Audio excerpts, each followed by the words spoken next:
I was planning to wrap the cat in foil for this video, but he forcibly objected to that. So instead we just have a lemon and a mango wrapped in foil. Writing is ultimately about communicating ideas to the reader, and one of the best ways to do that is through contrast. Contrast makes any element of a story easier to convey. It's always easier to make a villain seem villainous when they contrast with a morally upstanding hero. It's way easier to make a character seem poor when they walk by the sprawling mansion of someone who is wealthy. It's way easier to emphasize that it was the best of times when it was also the worst of times. Good stories rely on contrast between two elements to highlight those elements. The dark parts are only dark because the light parts... Okay, you need to be in camera for this to work. The dark parts are only dark because the light parts are light. And if you want the reader to think of part of your story as dark, then you'd best contrast it with something light. Perhaps the best example of contrast in storytelling is the character foil. Wait, if that's the best example, I should really contrast that with the worst example for contrast. A character who is paired in some way with another character with whom they have opposing attributes is said to be foiling off of that character.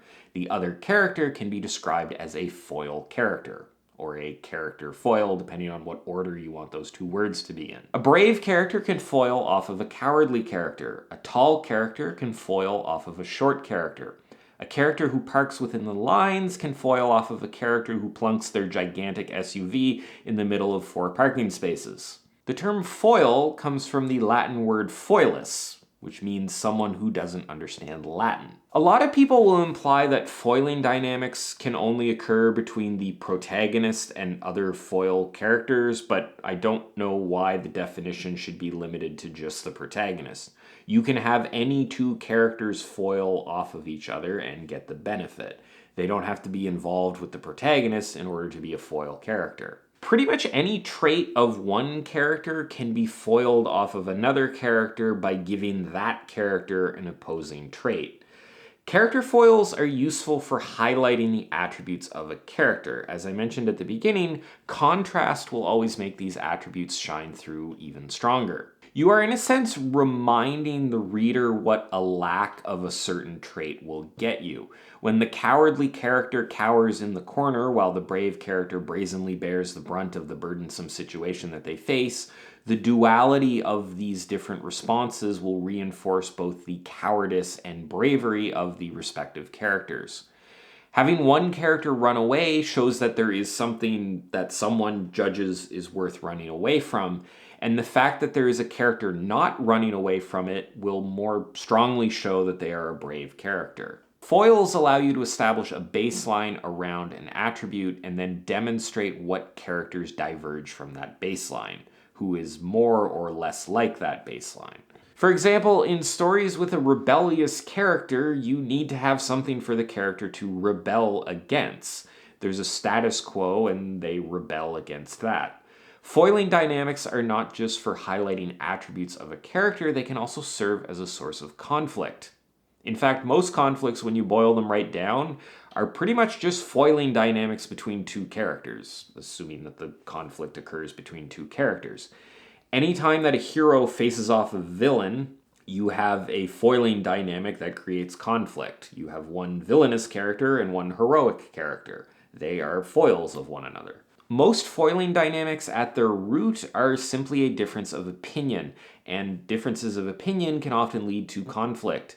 In extreme cases, this is the hero versus villain thing, but it could also be someone who expects lunch to be served immediately after breakfast and someone who thinks that lunch should be served at, lunchtime. The other half of that foiling pair is not here at the moment. Foiling can also create internal conflict for a character. Anytime that a character compares themselves to another character and contrasts themselves through that comparison, you essentially have a foiling dynamic. Comparison and the negative emotions that it fosters is a good source of internal conflict. The narrator's comparison to Rebecca in the novel Rebecca is a good example of this. Now, this doesn't have to involve a living character comparing themselves to a dead character, but hey, a living and dead character is another example of a foiling dynamic, because one of them is alive and one of them is not. Foils can also serve as a glimpse into the future, or a glimpse into the past for a character. Gollum is partially a foil to Frodo in the sense that a Gollum-like future is what awaits Frodo if he doesn't do the right thing. Villains often like to convince heroes that any sort of foiling dynamic between them doesn't exist. Anytime you have a join the dark side sort of plot, you essentially have this. Anytime that a villain tries to turn a hero into a villain, they are essentially trying to erode any foiling dynamic that exists between the villainous side of the story and the heroic side of the story. Luke Skywalker is in many ways a foil to Darth Vader, arguably, and part of the plot of Star Wars is convincing Luke that the foiling dynamic that exists between them should be given up. Foiling dynamics also foster more realism in your story, especially when the characters who are foils are on the same side. There are different ways to be heroic, and different approaches to heroism can create interesting dynamics between your heroes. It will make things seem more realistic because in reality, people often have different strong opinions about various ways to approach things.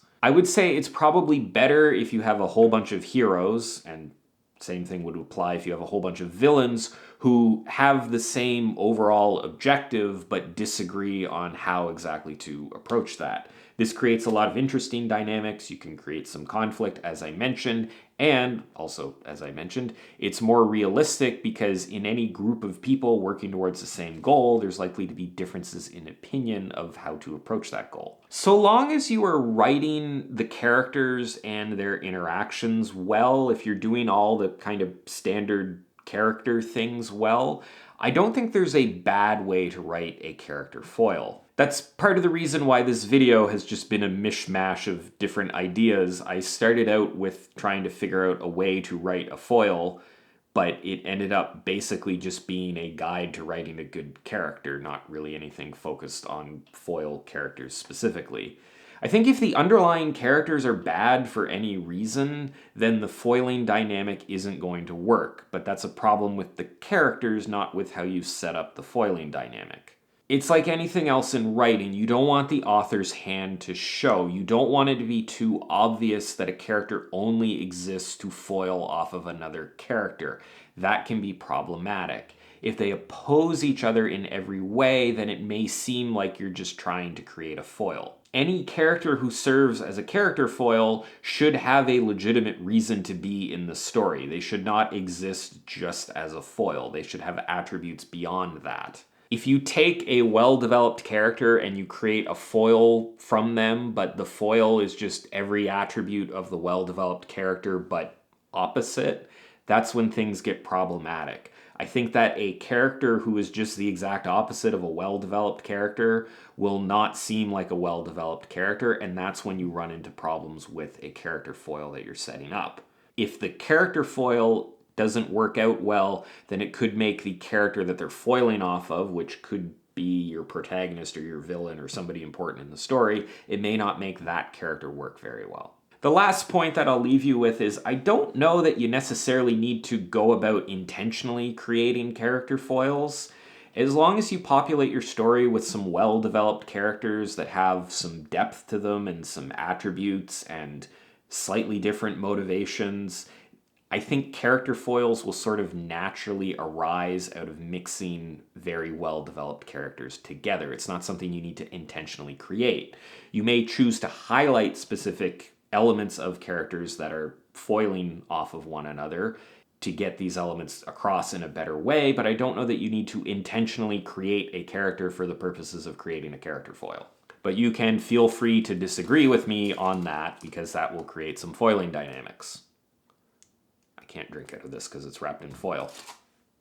Anyway, I'd love to hear what you think about all this in the comments down below. As always, thanks for watching, and please remember to subscribe if you enjoyed this video. Thanks for watching, and I'll see you next time. I said thanks for watching already.